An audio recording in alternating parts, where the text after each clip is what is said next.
Kalau gitu, pertanyaan saya berarti belum kejawab. Apa bukan apa kaitannya. Lalu sebagai tenaga kesehatan, kenapa kalian harus mempelajari revolusi industri? Itunya belum kejawab. Bahwa kaitannya kalian tadi revolusi industri berdampak kepada pelayanan medis dari misalkan pembuatan obat, kemudian ketepatan diagnosa dengan ada alat-alatnya. Tapi esensinya kenapa kalian harus belajar sebagai pelayan kesehatan, harus belajar revolusi industri.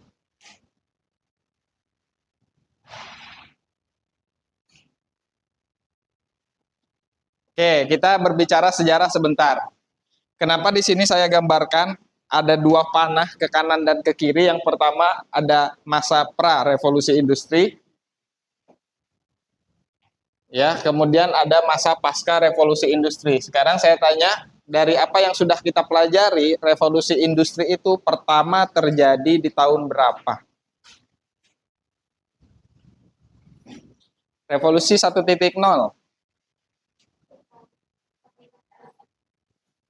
Abad ke-18 itu berarti tahun 1700-an ya, atau 1840 apa 1740? 1760 ya. Dimulai dari sini. Oke. Ini adalah dimulainya revolusi industri 1.0. Kemudian pertanyaannya adalah kita semua mengenal seorang tokoh muslim yang disebut dengan Bapak Kedokteran Dunia. Siapa namanya? Al-Khwarizmi, Bapak Matematika. Al-Farabi juga matematika. Bapak Kedokteran Dunia, Ibnu Sina atau Avicenna. Ya. Avicenna atau Ibnu Sina. Coba kalian googling sekarang di HP kalian, dari tahun berapa sampai tahun berapa dalam Masehi beliau lahir.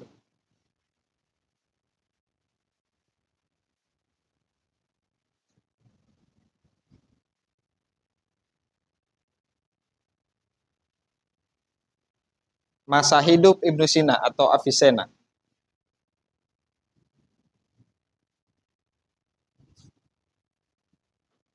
Ada yang udah nemu?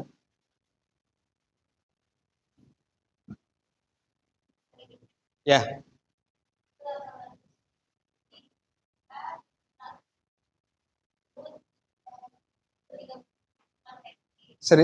Berapa? 1000? Oh, 900. Oke.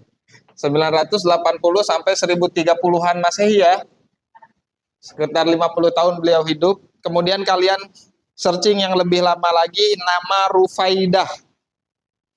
Siapa itu Rufaidah? Sekarang sudah sangat mudah ditemukan di Google.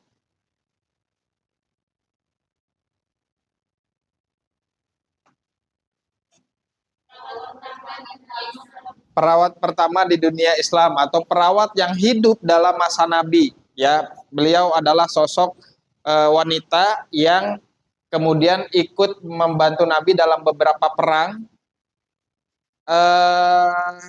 ikut merawat korban-korban luka ya di perang tersebut. Pada tahun berapa Rufaidah hidup?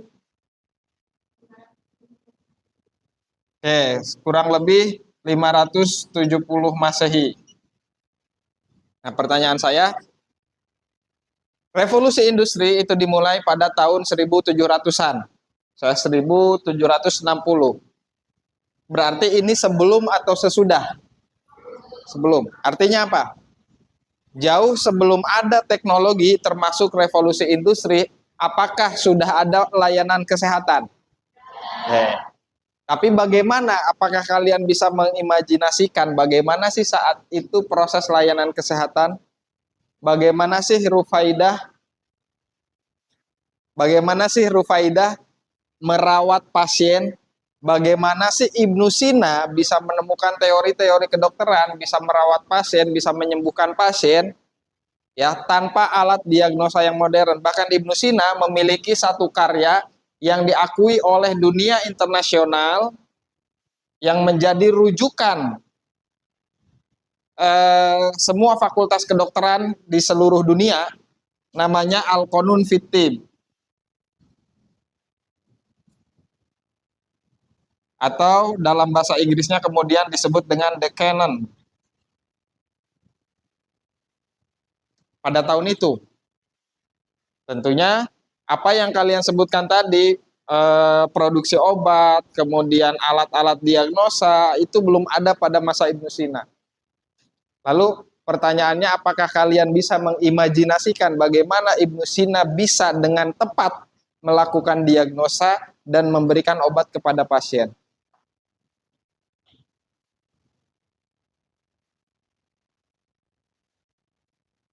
Oke. Kira-kira pernah kalian bayangkan nggak kalau pada masa Ibnu Sina itu sudah ada operasi?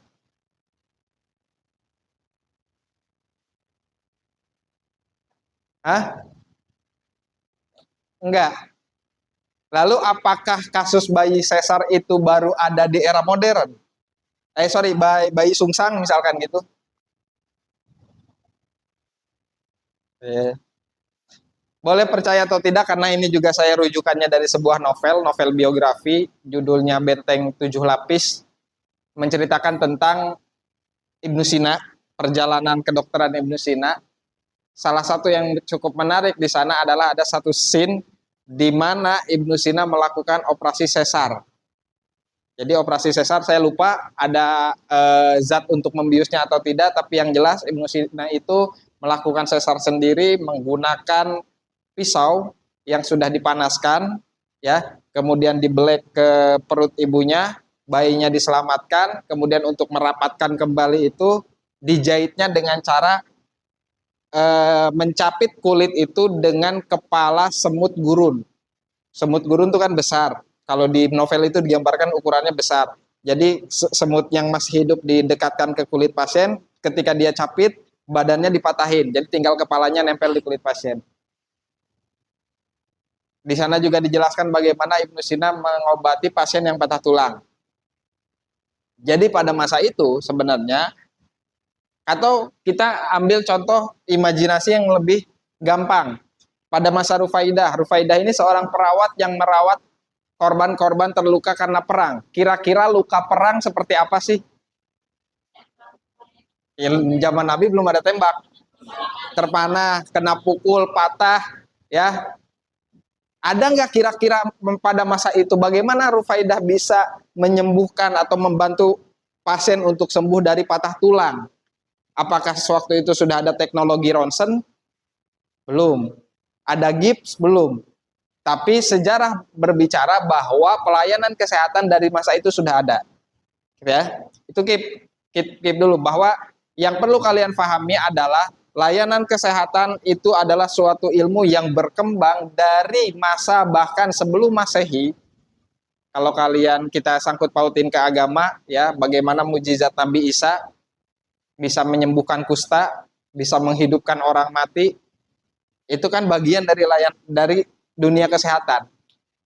Ya, kecuali menghidupkan orang matinya, ya, menyembuhkan kustanya, sampai yang ada saat ini kalian pelajari saat ini. Ya, kemudian masuk revolusi industri 1760. Revolusi industri 1.0, cirinya ditemukan apa waktu itu? Mesin uap. Oke. Kemudian 2.0 ditemukan apa? Elektrifikasi atau ada listrik. Ya. Penemuan Bohlam mungkin gitu ya. Thomas Alva Edison, kemudian siapa? Nikola Tesla, kemudian Faraday yang di dunia kelistrikan itu penemu-penemunya. Oke. Berarti dunia terang benderang seperti sekarang ini, dalam arti terang benderang tuh kalian keluar malam gak, terutama yang di Jakarta ya, yang di Jabodetabek kalian keluar malam gak takut, mobil bisa jalan malam karena ada lampunya, itu dimulai kapan? Paling tidak kalau ngelihat runtutan ini, dimulai 2.0 kan? Karena pada saat itu listrik baru ditemukan, ada lampu, ada bola lampu dan lain sebagainya. Sementara yang saya tadi ceritakan, yang saya minta kalian imajinasikan, bagaimana caranya Rufaidah, Ibnu Sina, dan lain sebagainya itu melakukan perawatan. Sementara listrik belum ada. Nah, itu bagian yang tidak bisa terpisahkan. Pelayanan kesehatan pra-revolusi industri dan pelayanan kesehatan pasca revolusi industri. Oke, sekarang kita akan masuk ke cerita lain lagi. Cerita disebutnya tuh The Mother of Nursing, ibunya para perawat modern. Namanya Florence Nightingale. Silakan cari beliau hidup di masa apa? Florence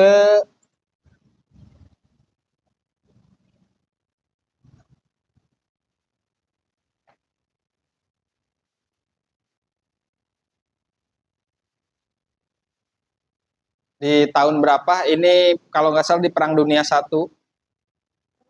Hah? 1820 sampai 1910. Oke ya. Revolusi industri 2.0 dimulai tahun 1870-an. Oke, pertanyaannya saya sekarang ke sini. 1870 sampai 40. 14. Oke.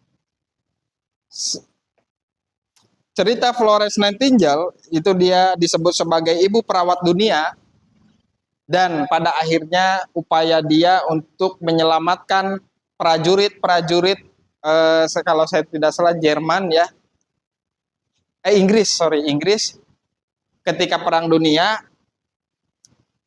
beliau itu mencari prajurit dikumpulkan, yang tertembak, yang kena bom dan lain sebagainya dikumpulkan, kemudian dia mencari korban yang mana yang paling mungkin diselamatkan dengan cara mencegah infeksi, ya. Bagaimana cara beliau mencari korban saat itu di satu tempat, ya? Kalau sekarang mungkin rumah sakitnya gitu ya, rumah sakit daruratnya, itu dengan cara membawa obor tanpa lampu kan berarti. Itulah yang kenapa kemudian menyebabkan lambang dari perawat itu lampu Aladin. Nah, pada masa itu terjadi banyak prajurit yang tewas bukan hanya karena tertembak langsung di lokasi perang, tapi ketika perawatan, alat medis minim, terjadi banyak infeksi, terjadi infeksi apa istilahnya sistemik. Infeksi sistemik itu menyeluruh tubuh, ke seluruh tubuh, akhirnya prajuritnya meninggal. Sejak saat itu infeksi mulai menjadi perhatian, kebersihan lingkungan mulai menjadi perhatian. Oke, ya. Nah, dari sanalah kemudian cerita tentang layanan kesehatan, ilmu kedokteran modern terus berkembang hingga saat ini. Jadi apa yang kalian rasakan sekarang itu adalah bagian dari perjalanan dari sebelum revolusi industri sampai pasca revolusi industri. Sekarang mungkin kalau kalian dapat pensi dari sekolah yang bentuknya analog dulu, yang air raksa, pindah ke analog, pindah lagi sekarang ke digital, gitu ya. Itu menjadi satu ciri atau satu bagian dari revolusi industri. Ya, kemudian kalau dulu mungkin data pasien itu harus manual ditulis, kemudian dikirimkan secara manual juga. Sekarang yang penting di rumah sakit itu tersambung secara internet gitu ya. Ada jaringan internetnya, dari ruangan A nginput data masuk ke pusat data ya, atau ke rekam medis.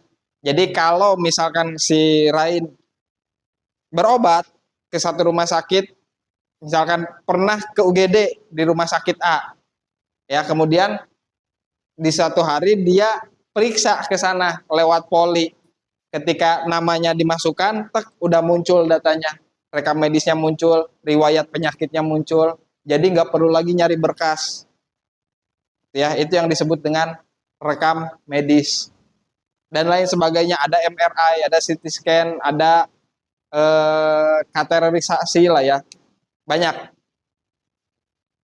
Nah, Lalu tadi disebutkan eh, apa? Dengan adanya revolusi industri, mesin diagnosa atau alat diagnosa semakin canggih. Lalu kalau gitu apa manfaatnya di bidang kesehatan? Dengan alat diagnosa yang semakin canggih, berarti apa?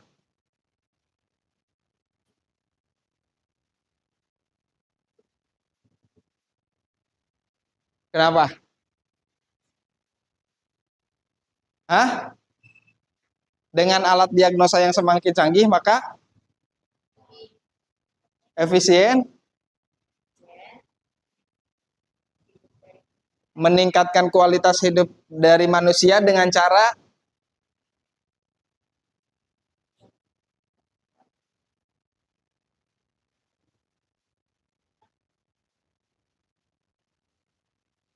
oke, itu telemedicine kita bahas berikutnya.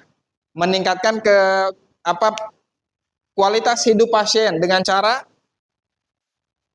ya, manfaat revolusi industri di layanan kesehatan, alat diagnosa, ditemukannya alat diagnosa yang semakin canggih, maka menyebabkan apa?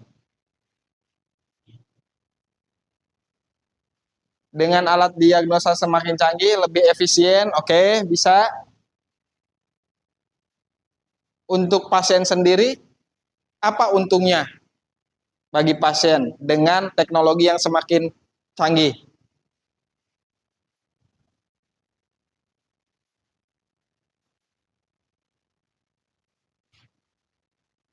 Hah? Ya, itu ujungnya. Dengan cara apa kualitas hidup pasien itu meningkat?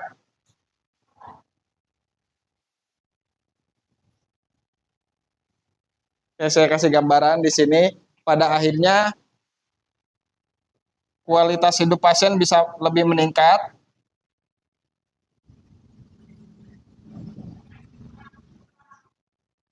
ya, karena angka kesakitannya berkurang, karena resiko dari penyakit itu bisa dicegah. Tapi dengan cara apa? Apa kaitannya kualitas hidup pasien dengan diagnosa yang alat diagnosa yang semakin canggih?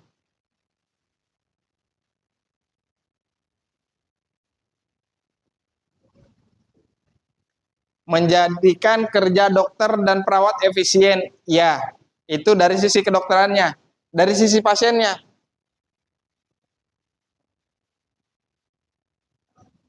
apa untungnya bagi pasien kalau teknologinya semakin canggih?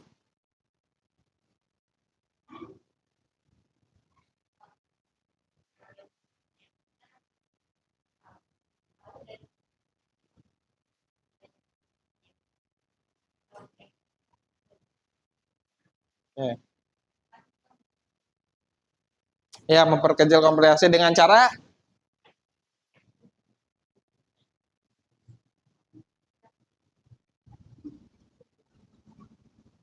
lebih apa? Lebih kalau alatnya semakin canggih, maka kemungkinan kesalahan diagnosanya semakin besar atau semakin kecil. Oke, kalau kemungkinan kesalahan diagnosa semakin kecil, artinya diagnosanya semakin apa? Akurat.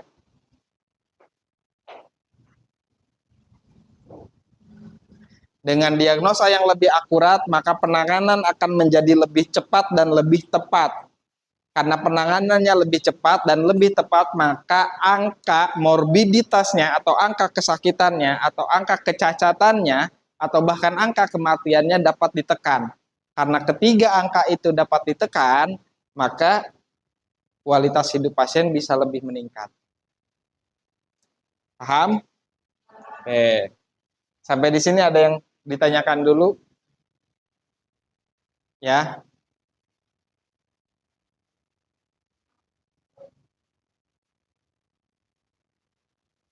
3.0 ditemukan apa revolusi industri?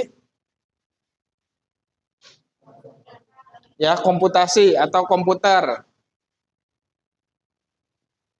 Ya, alat-alat medis semakin canggih ketika komputasi semakin berkembang, ya, dan semakin canggih lagi ketika 4.0. 4.0 itu apa? IoT, Internet of Things, kecerdasan artifisial itu sedang kalian jalani sekarang. Ya, itu jadi itu yang kalian pelajari dari hari ke hari, dari bulan ke bulan, dari awal tahun lalu ketika kalian masuk sini dan ketemu pelajaran saya. Kenapa kalian belajar tentang layanan kesehatan? Ada berapa sih jenis layanan kesehatan? Ada berapa sih upaya layanan kesehatan? Ada pro, mo, promo, si, preventif, ku, ra, kuratif, sama rehabilitatif. Itu layanan kesehatannya. Ada berapa jenis layanan kesehatan? Ada primer, sekunder, tersier. Ya, dilakukan di mana? Di klinik, di rumah sakit. Ada berapa tipe rumah sakit? A, B, C, D. Apa bedanya D, C, B, dan A? Nanti pelajari lagi. Nah, di lingkungan itulah, di lingkungan rumah sakit lah, di lingkungan klinik lah, dalam upaya-upaya kesehatan itulah, teknologi kesehatan juga ikut terus berkembang. Makanya kalian perlu mempelajari apa saja jenis layanan kesehatan. Jadi kalau kalian pelajari lagi, waktu itu kalau saya nggak salah saya pernah ngasih tugas apa perbedaan rumah sakit tipe A, B, C, dan D. Ya, di sana selain jumlah dokter spesialisnya dan subspesialisnya juga ada jumlah alat diagnosanya. Kalau tipe A itu yang paling lengkap, ya. Kalau tipe D itu paling tidak ada ronsen kan itu dan lain sebagainya. Nah, itu bagian dari revolusi industri yang ada di dunia kesehatan. Ya. Oke. Kemudian kita masuk ke yang namanya dampak.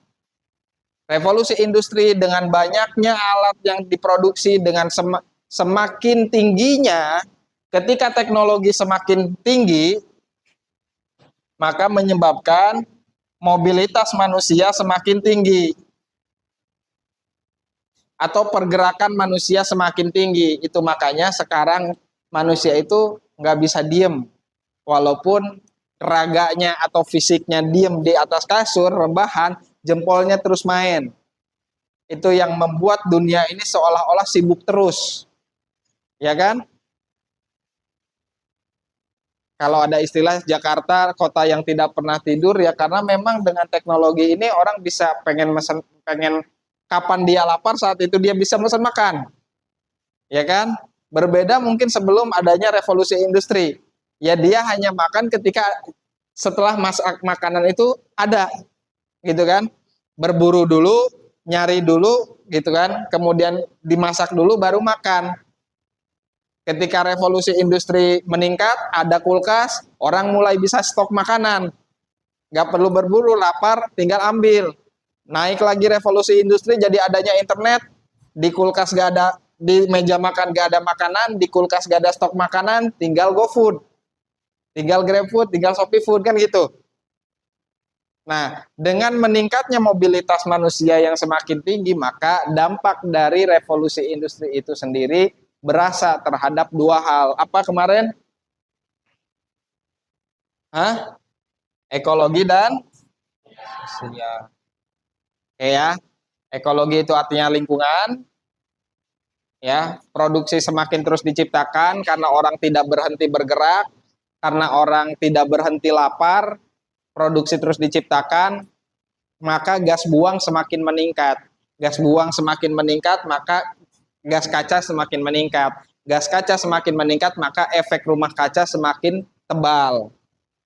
Gas kaca semakin tebal, maka efek rumah kaca semakin berasa. Itulah salah satu pemicu pemanasan global. Semakin orang cepat lapar, semakin orang gampang jajan, tapi yang dibeli nggak dimakan sepenuhnya, sampah semakin numpuk atau semakin sedikit? Semakin numpuk. Itulah yang terjadi pada masalah sampah di kota-kota besar. Ya, ada yang tahu nggak ketika sebelum Lebaran? Iya, sebelum Lebaran ya, Ramadan kemarin ada kasus apa yang berkaitan dengan sampah di Indonesia? Longsor di TPA Bantar Gebang. Truk dan beberapa petugas tertimbun dan meninggal atau wafat, ya. Makanya sempat yang rumahnya di Jakarta ngalamin nggak? Masih di Jakarta nggak? Nggak. Kalau di lingkungan saya, RW langsung bilang untuk sampah karena di Bantar Gebang sekarang ada masalah dan kita juga mau lebaran, tukang angkut sampahnya mau lebaran, mohon untuk dikondisikan dulu. Jangan sampai boros dan sebagainya lah intinya gitu. Ada penyuluhan dari RW-nya. Karena sudah saking tingginya masalah sampah. Nah, itu ya. Jadi itu revolusi industri secara apa ya? Secara langsung mempengaruhi kepada kalian sebagai petugas layanan kesehatan. Tapi secara langsung, secara tidak langsungnya adalah mempengaruhi lingkungan kalian, di mana kalian tumbuh, ya, mempengaruhi sosial kalian, gitu ya. Makanya semakin banyak orang sekarang yang punya permasalahan sosial akibat gaya hidup yang semakin tidak masuk akal, gitulah intinya. Itu permasalahan sosial, ya. Contoh paling gampangnya banyak yang flexing, ya. Ada orang yang pengen seperti itu, akhirnya menjual diri, itu paling gampangnya, itu permasalahan sosial. Akhirnya terjadilah gesekan-gesekan tertentu. Atau kalian mungkin ngelihat, atau ada anak seusia kalian ngelihat temennya pakai iPhone 17, dia pengen ngambek-ngambek ke orang tuanya gitu sampai ngancem nggak mau pulang, itu masalah sosial. Ada yang kayak gitu?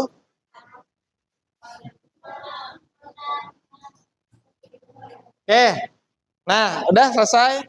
Sampai pada akhirnya kemarin yang sempat saya bahas sedikit, ketika ini semakin meningkat revolusi, sekarang kita akan masuk ke 5.0, bahkan hampir masuk ya, dengan adanya semakin berkembangnya AI dan 5G.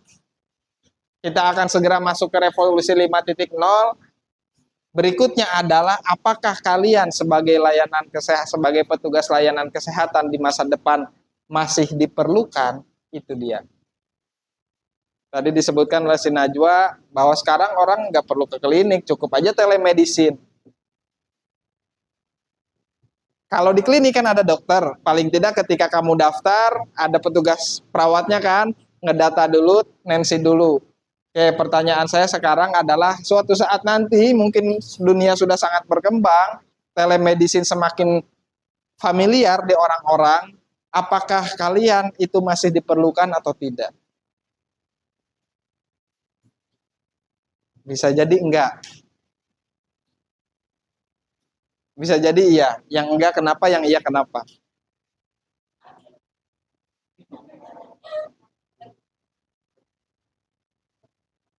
Tergantikan sama robot.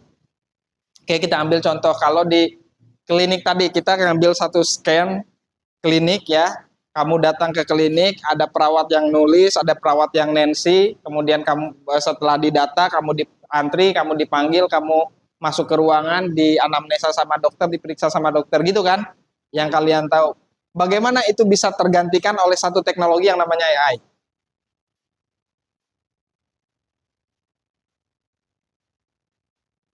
Kira-kira.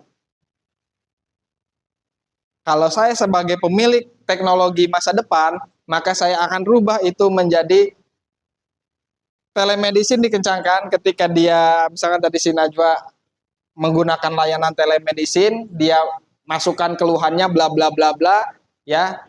Saya sudah pasti mengaktifkan chatbot yang chat pertamanya mengucapkan terima kasih sudah menggunakan jasa, selamat datang dan lain sebagainya. Kemudian akan saya tanya identitasnya, nama siapa dan lain sebagainya, umur, ya, tanggal lahir, kalau dia bisa berat badan, kemudian data kesehatan apa yang ada di jam pintar Anda atau smartwatch Anda. Karena jam pintar sekarang di sini sudah bisa menghitung detak jantung berapa, tekanan darah berapa, kalori yang terbakar berapa, pernafasan berapa.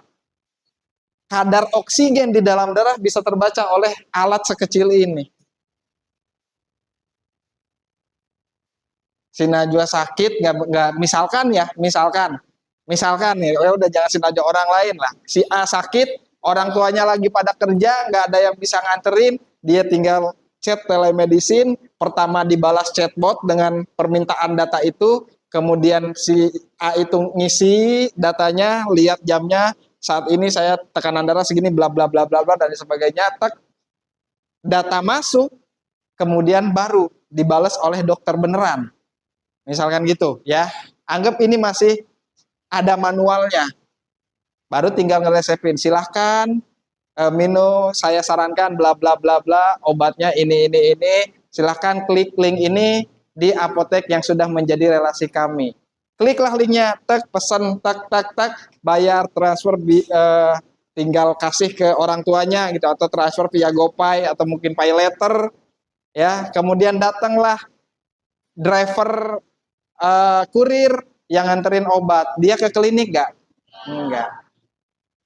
Ada yang hilang nggak pekerjaan dari proses itu? Tenaga kerja yang hilang siapa? Perawat, ya kan? Ya, belum lagi kalau nanti, kalau di Cina kan saya sudah ceritakan, kalau di Cina kurir itu sudah pakai drone. Belum lagi nanti kalau Indonesia juga menggunakan itu, ya. Jadi sudah tidak ada lagi driver-driver online, semua pakai drone tak dari perusahaan, di drop. Kalau sekarang kamu nerima makanan online atau jasa atau barang, kamu akan dengar Assalamualaikum paket. Mungkin pada waktu itu datang, ya kalian tidak akan mendengar lagi, tapi akan dengar suara drone ke halaman kalian, di depan rumah kalian, taruh tek, turun, naik lagi. Kemudian muncul notifikasi di HP, pesanan sudah sampai, kamu tinggal buka, oke ambil. Mungkin nggak? Pertanyaannya, apa yang sudah kalian siapkan terkait ancaman ketenaga kerjaan tersebut dengan adanya AI dan eh, teknologi yang semakin maju? Apakah saya tanya, saya akan persimpel sekarang dengan fakta yang sudah terjadi di lapangan. Apakah teknik kalian udah belajar Nancy kan? Oke, saya tanya. Ketika saat ini, seandainya kalian saat ini adalah seorang perawat, tapi bukan di unit gawat darurat ya, nah, karena nanti kasusnya akan beda. Di poliklinik misalkan, apakah teknik itu akan masih digunakan sebagai kalian sebagai perawat klinik atau poliklinik? Kira-kira? Enggak. Kenapa? Kan kalian diajarin kan tekniknya manual pakai stetoskop gitu kan? Nah, apakah teknik itu kalau seandainya saat ini kalian adalah seorang perawat klinik atau poliklinik, apakah teknik itu masih akan digunakan? Enggak, kenapa? Karena ada yang digital. Dan setahu saya bukan setahu saya karena istri saya kerja di rumah sakit istri saya pun semuanya sudah pakai digital tensinya. Kecuali pada pasien-pasien yang kritis, kritis itu artinya ini pasien udah gawat darurat banget lah gitu ya. Kemungkinan kemudian di tensi pakai digital menunjukkan angkanya kok kayaknya nggak match nih data ini dengan kondisi pasiennya, baru dilakukan manual. Itu. Karena tanda-tanda fisik itu kan jadi kalau kita sudah belajar kayak saya gitu ya sudah belajar, kamu ngakunya nyeri gitu, tapi fisiknya kok kayak orang nggak nyeri gitu. Itu kan bisa bisa ngebedain. Kecuali pada kondisi-kondisi itu. Maka banyak hal yang sudah kalian pelajari mungkin pada saat itu tiba sudah tidak berguna lagi. Sebelum kita di minggu depan membahas tentang apa itu ketenaga kerjaan dan apa saja tantangan-tantangannya, saya harus tanya dulu dan kalian harus bisa jawab dulu apa yang kalian siapkan dengan semua hal kemungkinan-kemungkinan yang saya ceritakan tadi.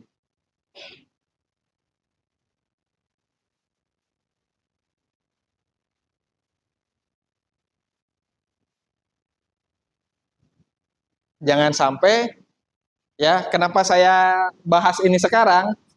Saya ingin menyadarkan kalian jangan sampai SPP kalian 490.000 per bulan selama nanti 3 tahun itu menjadi cuma-cuma karena kalian nggak tahu ke depan kalian akan menghadapi apa.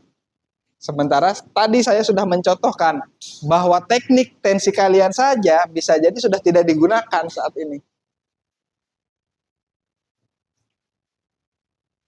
Lalu apa yang akan kalian siapkan? Tuh, udah takut aja sampai lempar HP.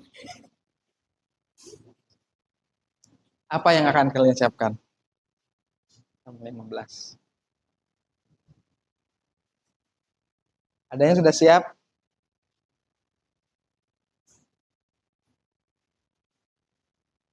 Ada yang sudah mulai berpikir ini enggak sebelumnya? Enggak. Terus setelah ini apa yang kalian pikirkan? Apakah berbeda atau sama aja? Atau menurut kalian rezeki mah Allah yang atur? Ya, betul. Betul, nggak salah sih. Ya silakan, ada yang mau disampaikan atau difoto deh silakan. Kalau nanti ini saya upload di YouTube saya, kalian tinggal lihat aja videonya untuk belajar. Hah? Ya nanti saya kasih linknya. Karena harus ganti dulu namanya. Isi kontennya kan beda-beda. Itu ya. Silakan, ada yang mau didiskusikan dulu? Saya hapus yang ini ya.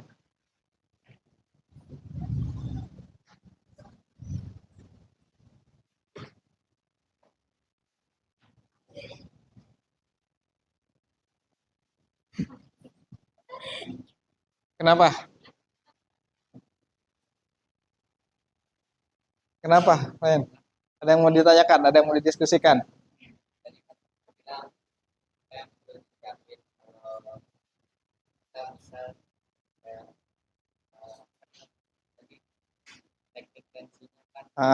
Ya karena ya yang kalian pelajarin ternyata sudah nggak dipakai lah intinya gitu. Terus,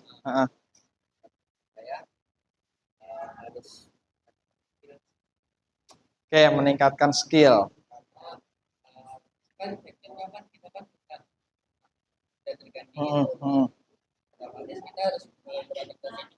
Adaptasi, oke. Oke, satu poin saya pegang skill. Nanti ini akan saya bahas. Ada lagi? Thank you, Ryan. Ryan. Sama. Keterampilan ya di bahasa Indonesia jadi sama ya. Kemampuan itu bahasa Inggrisnya apa? Capability. Ya. Skill atau capability atau kapabilitas.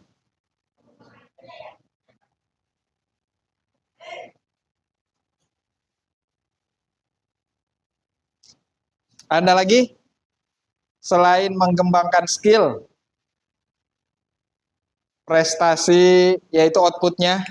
Kalau skillnya bagus, pasti dia berprestasi. Walaupun jadi prestasi itu jangan cuma digambarkan sebagai ranking atau dapat piala piagam ya. Prestasi itu tidak hanya itu. Tapi kalau orang skillnya bagus, pasti prestasinya bagus. Apa? Oh, investasi. Saya dengarnya prestasi ya. Investment. Investasi dalam bentuk apa?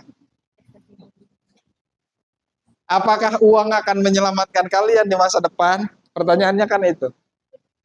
Karena faktanya 1% orang kaya di Indonesia itu menguasai lebih dari 30% kekayaan nasional atau bahkan sampai 50%. Artinya orang kaya itu, orang yang benar-benar kaya itu nggak ada di YouTube, nggak ada di Instagram.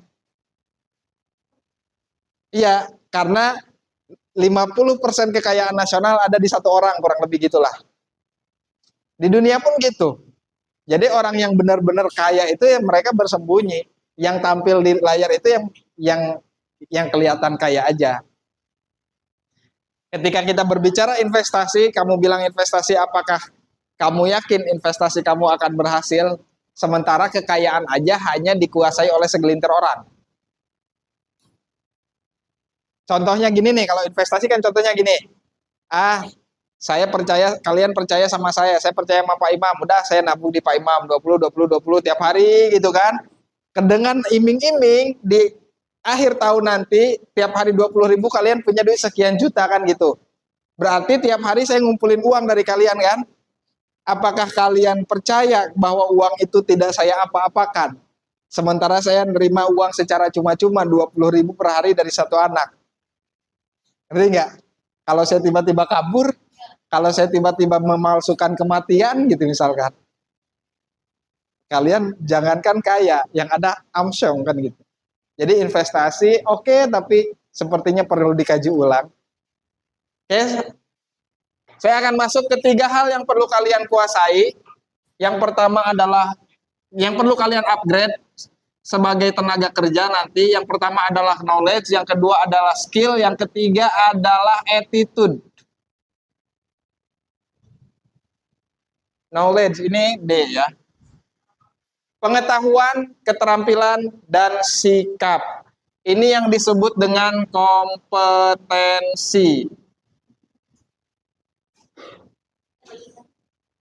Ya. Attitude itu di dalamnya nilai moral, value. Itulah kenapa sampai sekarang perdebatan di dunia kesehatan, apakah robot bisa menggantikan manusia sementara robot itu nggak punya empati. Perdebatannya hanya di sana doang. Kalau ada yang bisa memecahkan masalah empati ini, selesai kita sebagai tenaga kesehatan. Kalau ada yang bisa membuat satu rumusan algoritma yang mana robot itu bisa menjadikan tampak punya empati, selesai tenaga kesehatan manusia, karena akan digantikan oleh robot. Sekarang kan kalau kamu chat sama chat GPT gitu ya, sama AI, kamu bilang aja pertama, chat GPT bisa bantu saya, kan dia akan langsung bilang tuh bisa bantu gitu ya. Kemudian saya merasa sedih, dia akan mengeluarkan kata-kata yang seolah-olah dia, oh kenapa kamu merasa sedih, saya bisa membantu dan lain sebagainya. Nah, orang yang emosionalnya labil itu akan mudah terbawa oleh chat GPT. Dipermainkan, tanda kutip ya, dipermainkan.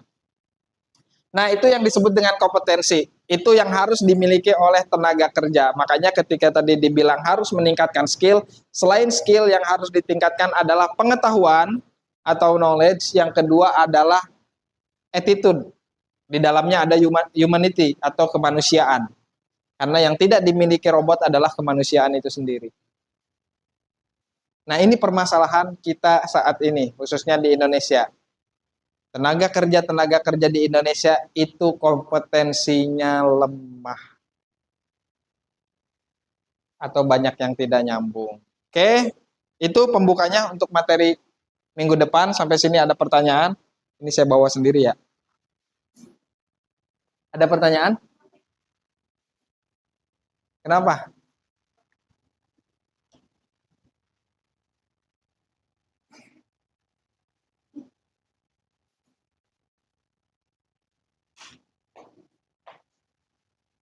Oke, kalau ada pertanyaan silakan sambil ditanyakan. 43.